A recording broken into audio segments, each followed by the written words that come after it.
Assalamualaikum warahmatullahi wabarakatuh. Apa kabar anak-anak Umi hari ini? Alhamdulillah semuanya dalam keadaan sehat walafiat. Nah, hari ini kita berjumpa lagi bersama Umi Yuli di pembelajaran PJOK yang mana materinya tentang pencak silat. Nah, di sini Umi akan menjelaskan sedikit tentang sejarah pencak silat. Nah, pencak silat itu adalah salah satu olahraga bela diri yang dari Indonesia terbentuk pada tanggal 18 Mei 1948. Terbentuklah Ikatan Pencak Silat Indonesia atau disingkat dengan IPSI. Nah, pencak silat ini tercatat sebagai organisasi silat nasional tertua di dunia pada 11 Maret 1980. Bayangkan ya Ananda, dia sudah ada sejak tahun 1948. Setelah merdeka, Indonesia sudah memiliki satu ikatan pencak silat yang mana pada saat itu pada tanggal 18 Mei 1948. Bayangkan ya Ananda, sudah berapa puluh tahun pencak silat ini berdiri ya. Sekarang di Indonesia sudah banyak bela diri selain pencak silat, yaitu ada karate, ada taekwondo, ada juga dia yang anggar. Nah, pencak silat, ya kan? Yang mana di antara bela diri ini pencak silat lah yang datangnya dari Indonesia, berdiri sejak tahun 18 Mei 1948. Nah, di dalam pencak silat ada gerakan dasar yang harus dikuasai sebelum menuju suatu pertandingan. Nah, kalau di dalam pencak silat itu ada beberapa nomor yang harus dipertandingkan, yaitu dalam pertandingan fight atau laga yang mana timnya itu ada putri melawan putri, putra melawan putra dengan kelas yang sudah ditentukan. Jadi harus sesuai dengan kelasnya. Misalnya kelas A. Kalau kelas A untuk dewasa itu 45 kg sampai dengan 50 kg. Itu termasuk golongan kelas A. Nah, berarti nanti yang bertanding itu beratnya itu antara 45 sampai 50 kg. Tidak boleh kurang dan tidak boleh lebih. Karena kalau lebih dia sudah ada kelas berikutnya. Nah, jadi kalau kelas B itu, kelas B dia bisa tergolong 50 sampai 55 kg. Nah, jadi dalam pertandingan pencak silat itu memang benar-benar timbangannya itu harus pas.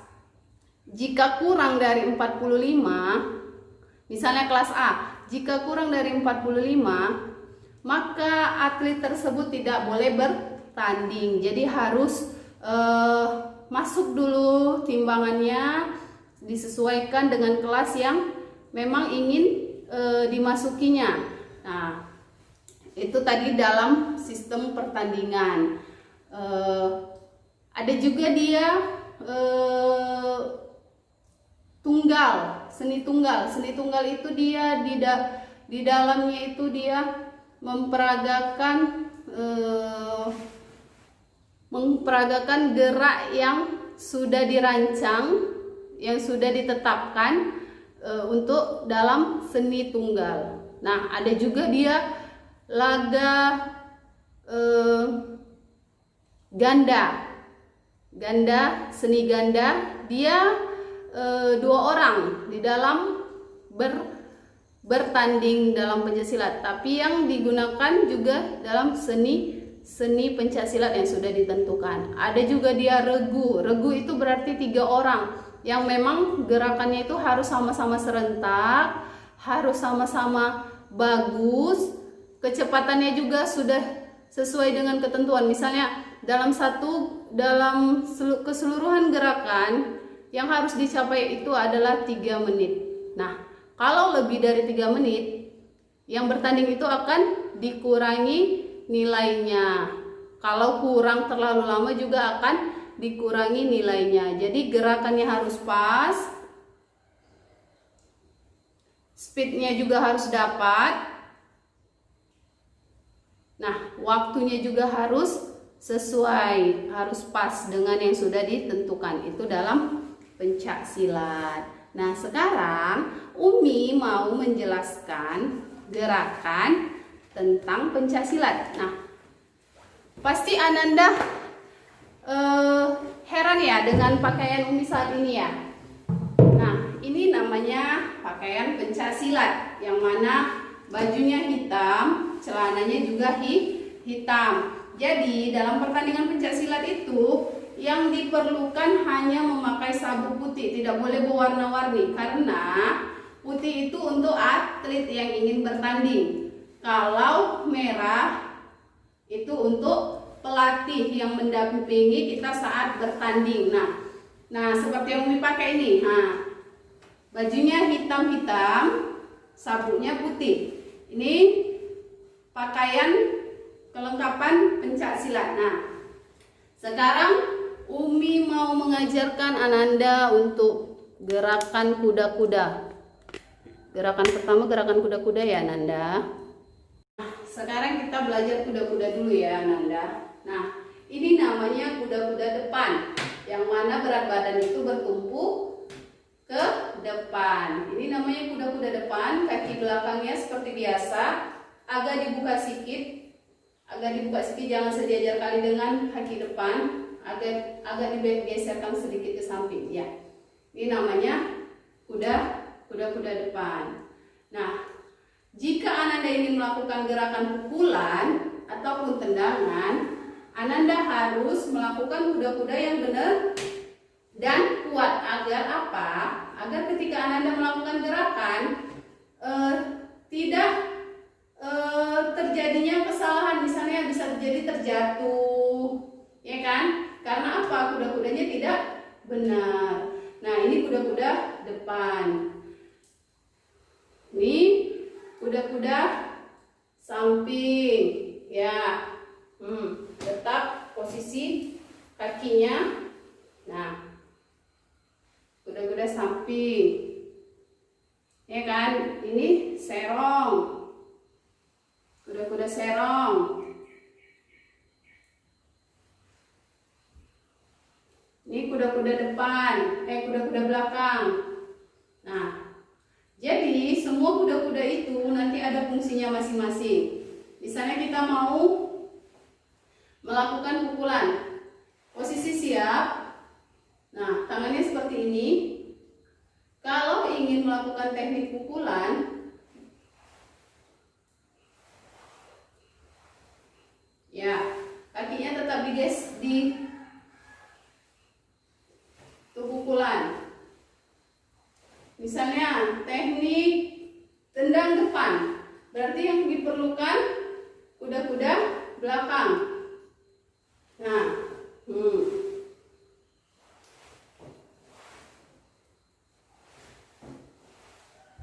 ya, itu tadi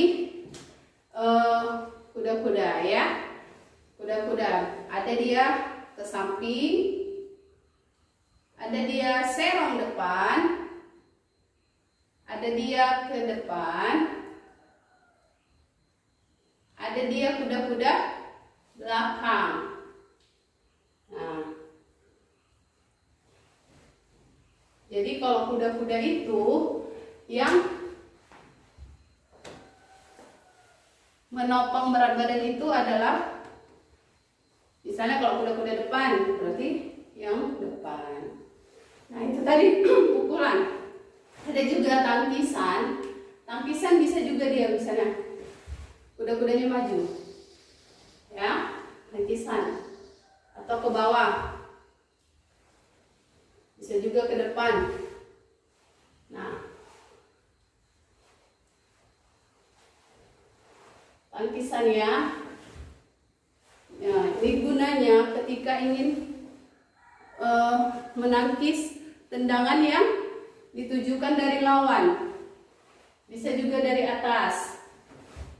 Nah, ya, itu tadi tangkisan. Nah, tendangan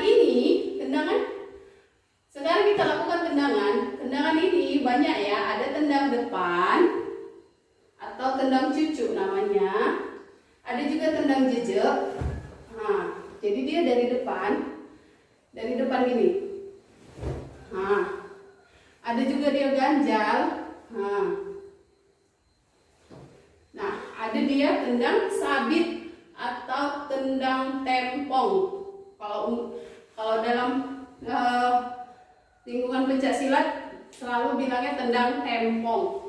Ya, posisinya agak serong kuda-kudanya. Ya, sambut dari belakang. Nah, yang menendang itu punggung kaki. Ya, sasaran dalam pertandingan itu bagian dari atas hingga sampai ke pinggang. Nanti kan ada pakai body protector. Yang ditendang itu bagian yang kena dengan body protector. Tidak boleh memukul muka tidak boleh ya, atau wajah nggak boleh dipukul.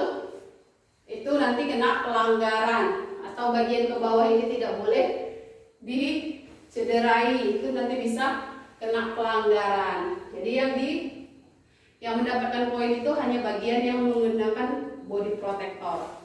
Itu tadi tendang tempong. Ada juga dia tendang sisi yang menggunakan sisi bagian kaki, bagian luarnya. Sisi bagian kaki, bagian luar. Nah, jadi posisi badan itu memang benar-benar harus seimbang. Agar apa? Agar tendangan yang kita tendang itu memang betul-betul maksimal. Kan nggak mungkin kita ketika bertanding dengan lawan tendangnya hanya gini aja. Nggak mempan lawannya, nggak terasa, wasitnya juga nggak dengar. Jadi harus main betul-betul sekuat-kuatnya. Nah, itu dia dalam teknik dasar pencak silat. Nah, hanya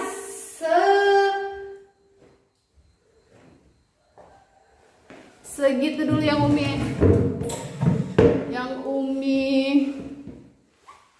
berikan untuk Ananda. Nah, Ananda bisa mencoba di rumah.